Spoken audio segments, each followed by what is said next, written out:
So you know how pro law enforcement I am, and I always appreciate the men and women, certainly of the NYPD, of the New Jersey State Police, and all the local police all around the country. How much we support and appreciate our men and women putting their lives on the line, especially as a daddy of 5 children. I always appreciate all that the police are doing. So when you see someone like Bill Bratton, who is the executive chairman of Teneo Risk, he's a former New York City police commissioner with Mayor Giuliani, turning this city around. And I'm old enough to remember when it was not safe to walk the streets of New York. And the man sitting next to me right now turned the city around. He's been the Los Angeles police chief, the commissioner in Boston. He is an icon in law enforcement and truly a great patriot in that sense. And Commissioner, what an honor to have you with us in the studio, sir. So great to be with you, and my compliments in terms of as you rattle off all those station identification that did it without a note. My compliments. It's just kind of brainwashing. Good for you. Bill Bratton in the house. It's great. Thanks for calling in, and thanks for all you've done, and for you to take the time this morning to come in, Commissioner. We're all huge fans, and I know you're very, very dedicated. And you know I love your commitment to police officers, and I follow you on Twitter, and I know you have your Twitter person with you here, but as soon as there's a problem, a police officer is down, or God forbid assassinated, and you tweet out support, and you just in your heart a cop's cop. I am, and I thank you for the compliment about turning crime around in New York and Los Angeles, but I was fortunate to be the leader of a lot of great cops and the civilians in both of those organizations, and credit goes to them. I have a mantra, cops count, police matter. The individual action of each cop, the collective action of a police department. Thank God we have the cops that we do. Yeah, amen to that. And Commissioner, we're seeing an epidemic, and I don't even want to start here, but I have to because there's the police suicides, and I know Commissioner O'Neill, who comes on the show often, who I know you have immense respect for. You'll have to address police suicides around the country and here in New York. What is causing this, sir? The stresses in a police officer's life are phenomenal, and both at work and at home, oftentimes at home, caused by what happens at work. And the unfortunate reality, and this is something that's not widely known, there are more police suicides in the course of a year than there are officers killed in the line of duty, traffic accidents, shootings. Last year, I think the figure was about 156 police officer suicides and about 140-some-odd officers killed in the line of duty. So it's in some respects, a hidden problem because that's a fact that's not known. Commissioner O'Neill, as you might expect, is focusing a lot of his time, energy, effort on it. I know he had a number of meetings yesterday on this issue with the Police Foundation, different studies that they're looking at. I was part of the Boston Police Department in 1975 when they created the first stress unit in the history of the country to deal with the issue of officer stress. It's a reality that's always going to be with us, and what you try to do is provide assistance to the best of your ability. But the reality is that we're always going to have them, but like everything, you try to prevent them and try to reduce the number of them. And how can we get these tough police officers who are so used to helping others to seek help? It takes a lot of courage to seek help yourself, sir. Well, there's the catch-22 dilemma. The idea of if they go through official channels, department psychologists, department doctors, and the NYPD. NYPD has a huge medical practice. Then the officer's career is potentially in jeopardy if there is a determination that the officer might be so stressed that he is a danger to himself, his family, or to the public. Take away the gun, take away the livelihood. And we saw that with domestic abuse issues, that when an officer is involved in domestic abuse, first thing now that we do, that we didn't do 20 years ago, is take the gun away. And that effectively limits the officer's career in a very great way. So you have the issue of officers keeping it inside, not going to the many resources that are available.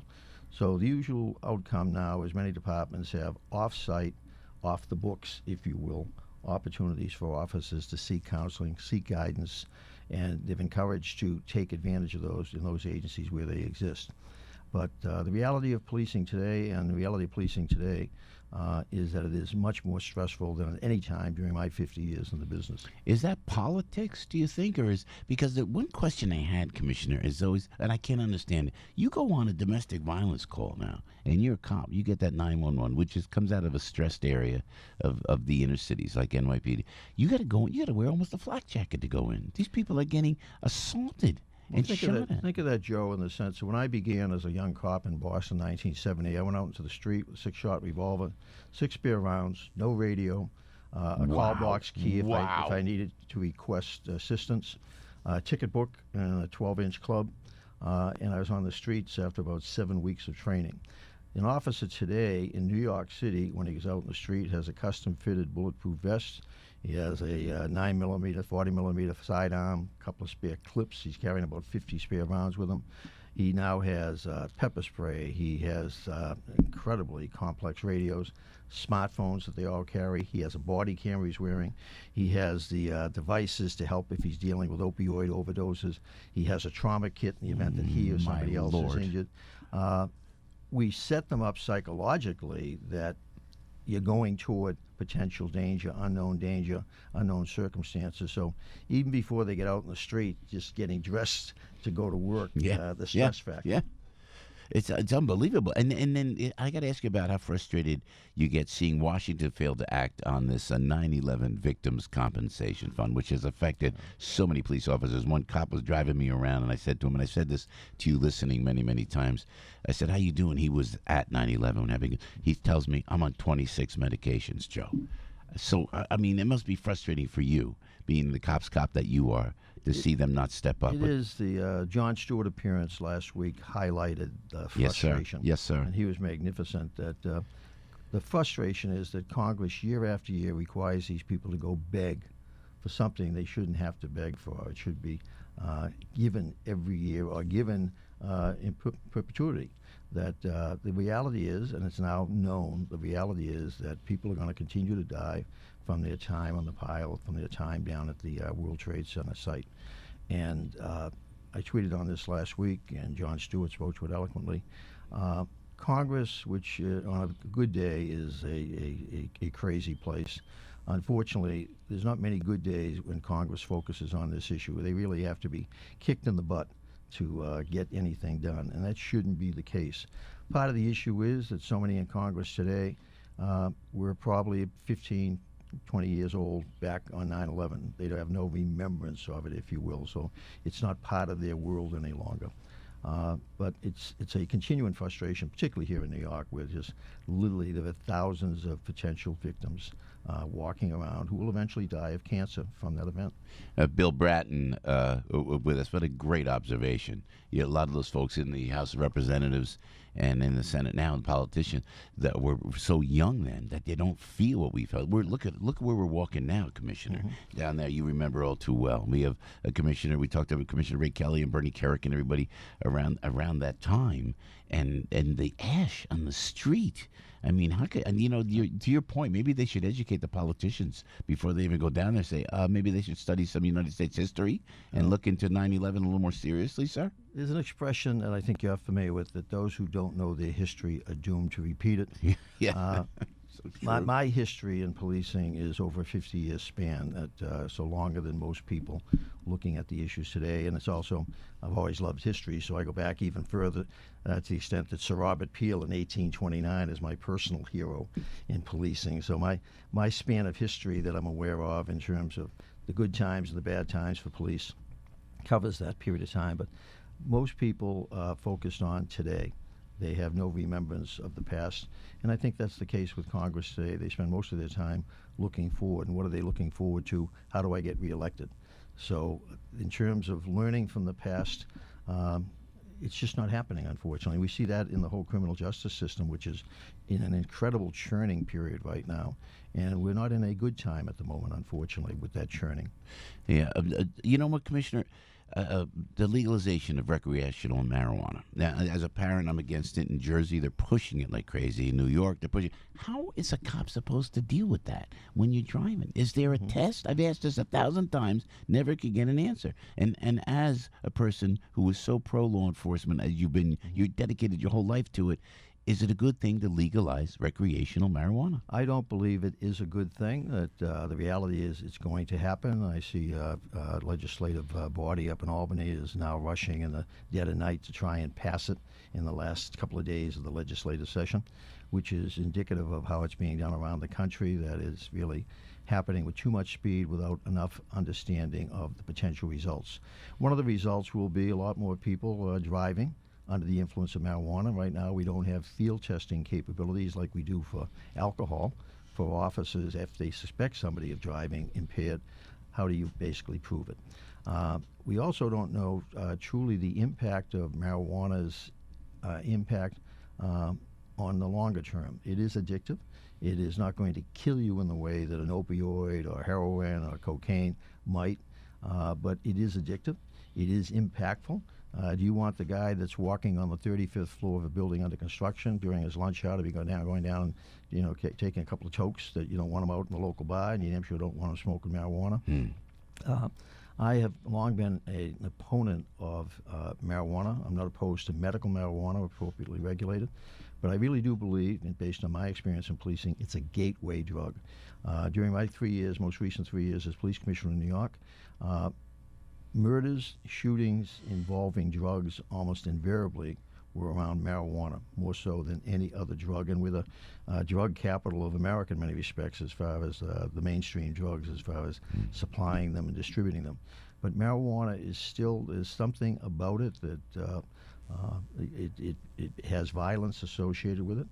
And ironically, Joe, and you're aware of this, the whole thrust in government to legalize it is part of the criminal justice reform movement, but also it's all about the money. Show me the money. Well, they're all looking with greedy eyes, the politicians. Look at all the tax revenue we can get out of it. There is no state in America that's legalized it that ever achieved the anticipated tax revenue. Why? Because the black market grew faster than the legal market.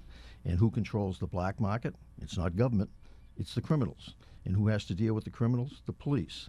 So we're creating an additional burden on the police and creating a burden where the difficulty of enforcing laws where there are no laws relative to it becomes an even more significant burden and stress on police officers and the whole criminal justice system. Well, you've done the great job you've done in New York, Commissioner, and I hope you have some time. We love having you with us. So this is just as an aside. And then in Los Angeles, man, that seems to me rougher than New York. And in Boston, how do you sleep at night? How do you put your head on a you must use a MyPillow. That's our sponsor. I'm sorry. I actually sleep very well. I don't know about Commissioner O'Neill here in New York or Chief Moore in L.A. with the Looney Tunes, politics, and social justice reform movement they have to deal with. But no, I sleep pretty well. Not enough, but sleep pretty well. You could go to bed with all that going through, knowing what you have to get up in the morning. What can happen? What happens in the naked city? In the nighttime, sir. Well, my frustration, Joe, is that this old adage, everything old is new again. Governor Cuomo yesterday, or maybe this morning, announced a new fare evasion initiative. 30 years ago, the beginning of the New York crime reduction miracle began with the crackdown on fare evasion when I was chief of the transit police. 200-some-odd thousand people a day, 3.5 million riders, 200,000 not paying the fare. His father, Governor Mario Cuomo, after the Brian Watkins stabbing in the subway, the tourist from Utah here for the U.S. Tennis Open, after that young man was stabbed on Tuesday of the following weekend, Governor Cuomo's office called and said, we're going to give you, Bill Bratton, Chief of Transit Police, $40 million to jumpstart trying to do something about crime in the subway system. The first area we focused on was fare evasion because that's what people saw every day and the symbol of nobody in control. It's ironic that 30 years later, his son and the district attorney, Cy Vance, are coming up with $40 million. $40 million back in 1990, $40 million now. They're going to put 500 more cops and agents into the subway. Good start, but the problem is, and I have a lot of experience with this, it is not a comprehensive initiative. It is focused on prevention, put cops at turnstiles. There are 720 turnstile arrays in the city of New York in 460 stations. Putting 500 cops over a 24-hour period of time at 50 stations. Stations are close enough in New York. You walk down, you see a cop standing at a turnstile, turn around, walk down a block, and go in the next station. That's what we saw in 1990. So you have to have an enforcement mechanism. The enforcement mechanism now is give them a summons, not even a criminal summons. Right now, I think the people not showing up for those summonses is around 54%. They're called desk appearance tickets. The police have a nickname for them, disappearance tickets, because you give the person a ticket and you don't see them again in court because they don't show up in court. So it's a good attempt. My prediction is that it's not going to have a significant impact in the long haul, which is unfortunate. And once again, if you don't know your history, you're doomed to repeat it. I'm pretty intimate with the history of how crime turned around in New York City. It began in the subway. It began going after fare evasion. And it began going after it with a comprehensive program. You don't pay the fare, there is a penalty. And right now, the penalty is such that it's not going to be anything that's going to discourage most people from not paying the fare. Commissioner Bill Bratton, Executive Chairman of Teneo Risk, former New York City Police Commissioner, Los Angeles Police Chief, Commissioner of Boston. It's an honor to have you. I can't talk you into staying a couple extra seconds. Oh, fine. You sure you're okay? I have a light morning. Flying up to Boston this afternoon. Hey! Teaching a class up there. If we get out of here with the weather. Okay, yeah. Well, we'd be honored if you stayed. Okay, I have a couple pertinent questions that are astute. Your coffee's pretty good. Yeah, right. Commissioner Bill Bratton right there. It's Piscopo in the morning, 8:22. Let's go to... So thrilled and honored. We have the privilege of having Bill Bratton with us. This is a legend in law enforcement and a great... Commissioner, if I may say so, before we get to the politics of the day, and thank you for extending your stay with us. We appreciate it. You look great, man. Life is good. Well, you working out? I would like to work out more than I do. Doing a lot of walking. Yeah, walking is good. Hey, so can I ask you about this? The driver's licenses for undocumented immigrants, Commissioner. Set us straight on that, if you would, sir. It might surprise you. I'm supportive of that, and that support goes back to my time in L.A. as the chief of police, 2002. Governor Schwarzenegger at the time was against legislation that would have allowed that back then, with the idea that there were going to be a lot of terrorists hidden among these people. Well, any terrorist that wanted to give me a photograph, fingerprints, and an address, come on down. I think it may help to reduce people fleeing from the scenes of accidents, which is very common now in New York, unfortunately. I don't have a real problem with it from a law enforcement perspective. That I know it's a very contentious issue, but I think it will reduce accidents. I think it will reduce people fleeing, and again, I don't have a particular problem with it.